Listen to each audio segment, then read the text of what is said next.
48 hours earlier, a mothership the size of a small mountain range appeared in the sky. The world watched in terror as it unleashed an army of mechanical horrors beyond our wildest nightmares. Within minutes, entire cities were leveled, and the skies above turned a horrifying shade of red. As the alien horde descended upon a terrified populace, all hope seemed to be lost. Humanity's best efforts to fight back were futile. Their weapons couldn't penetrate the invaders' armor.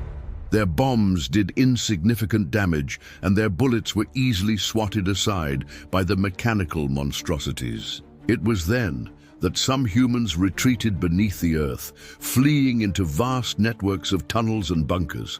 There, in the darkness, they regrouped, licked their wounds, and made plans for a desperate counterattack.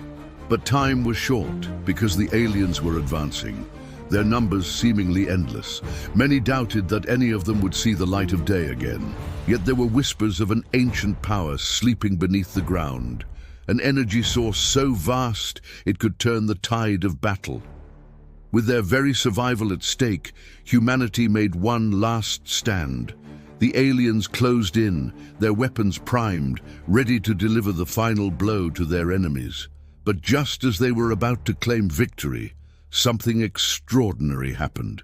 A blinding light erupted from the center of the earth, shattering the surface and throwing the aliens back.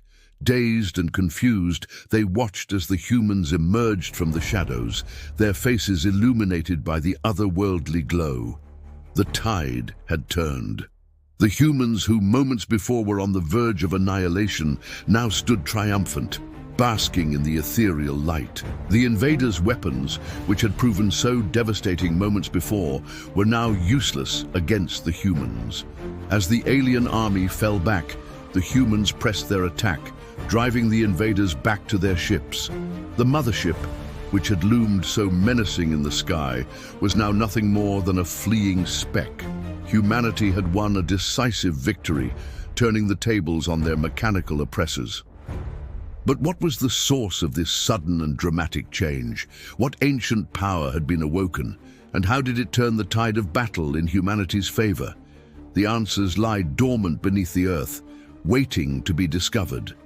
For now, the humans can celebrate their hard-won victory, knowing that they have saved their world from the jaws of defeat. But as the dust settles and the world begins to heal, the true story of this alien invasion will be revealed.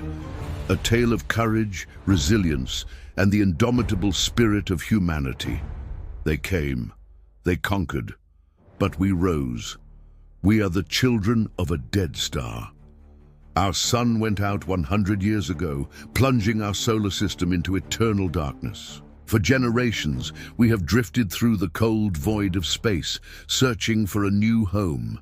Then we found Earth.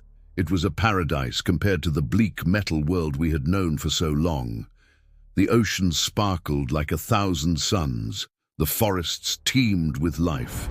And best of all, there were no other intelligent species to challenge our right to this new world. We began to build our cities in the skies, towering metal fortresses that dwarfed the puny buildings of the native life forms.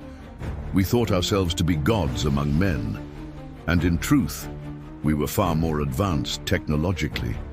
Yet we had underestimated the tenacity of these so-called humans. They fought back against our invasion with a ferocity that surprised us. Their weapons were primitive, but they were effective. And their sheer numbers made it impossible for us to wipe them out. Still, we were winning. City by city, world by world, we were taking over the planet until suddenly, catastrophically, we lost contact with the hive mind. Without the guidance of the collective intelligence, our forces scattered, becoming easy prey for the humans. Now, as the last of our kind, I flee in a stolen spaceship, pursued by the very creatures we had sought to enslave. These humans may be primitive, but they are tenacious. And I fear they will stop at nothing to ensure the survival of their species. I can feel their determination in every blast of my shields, in every near miss from their primitive weapons. I am outgunned, outmanned, and soon I will be dead. Yet even in death, I will take one of these primitive creatures with me.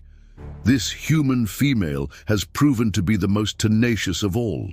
She fights with the strength of 100 warriors, and though she cannot defeat me, she has managed to wound me deeply.